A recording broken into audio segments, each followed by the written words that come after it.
my name is Nina Dunn and I'm a Director of the Alternative Future Foundation.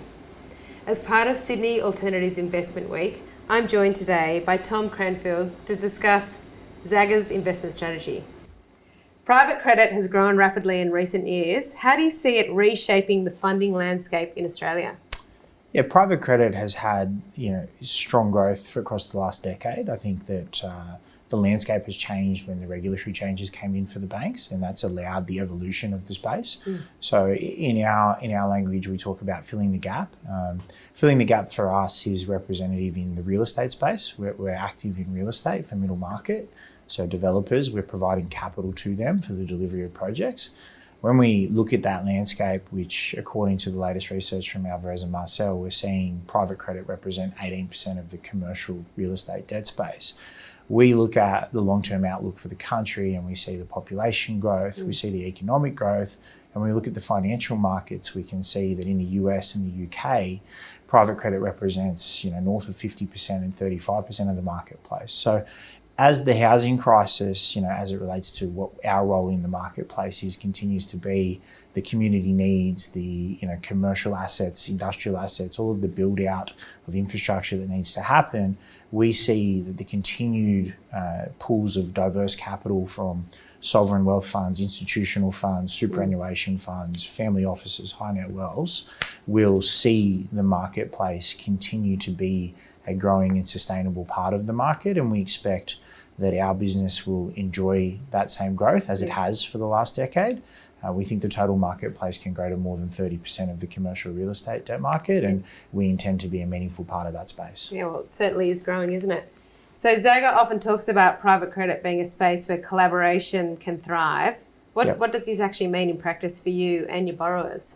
Yeah, I think when you're managing money on behalf of your investors and your task in life is to give that money out in a manner that achieves a consistent, stable, safe investment for them, and you're meeting those investment objectives, it's very important that you build strong rapport and relationship and trust, credibility with both your investors and with your borrowers where the money goes.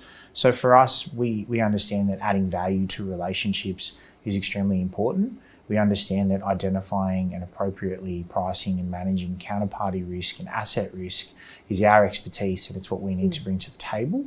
So we're looking to be more than just seen as capital. We want to be seen as a strategic partner. We want to be seen as someone that can add value to a relationship, and that cuts across both sides of our business in managing our investors' capital and providing it to the borrowers on the other side. So for us, if we can achieve those objectives, then we are being in a relationship that's symbiotic, and we're creating an alignment of interest and an outcome that benefits all stakeholders, and that's what we need to do on an ongoing basis. Okay, so we touched on before that obviously the private credit space is growing, competition is heating up. Yep. With more capital chasing deals. How does Zagga maintain robust credit strategies and protect investors while still finding attractive opportunities? Yeah, look, Zagga has had over 300 transactions. It successfully exited north of 225 of those. And, we benefit from the origination networks and the deal opportunity that we see in the market, which is exceeding the amount of capital we have. So we maintain our process. We make sure that our process is continuing to improve. We want to be, very rigorous with quantitative and qualitative approaches to the counterparties and the assets that we're going to give capital into.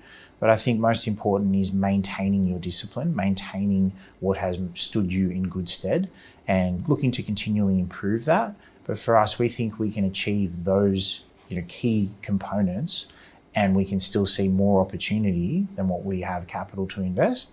So for us, we just want to make sure that we continue to balance that in the right equation, and that our investors' interests are always best served by the decisions that we're taking. So for us, although there is more competition, we think that the brand and what it brings to the table and what we're known to do will see us well positioned to make sure that we take advantage of the space and that we deliver what our investors and our borrowers want from us. Fantastic. Okay, let's finish on something fun.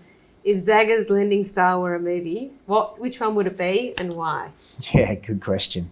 For me personally, and I think that this does represent the business, I'm going to say Moneyball. Okay. Billy Beane, he curated a team, he thought about data, he applied fundamentals, and he achieved outcomes. I think that there's a high correlation between what he did there and what we are trying to do and what we do as a business.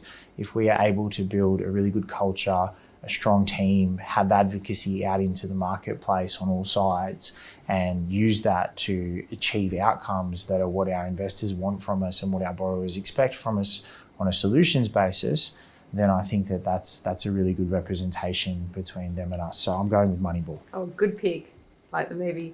Thank you very much. Thank you so much for joining me today, Tom. It's great to hear about Zagga's investments thesis. If you would like to find out more about Sydney Alternative Investment Week, please visit sidalts.com.au.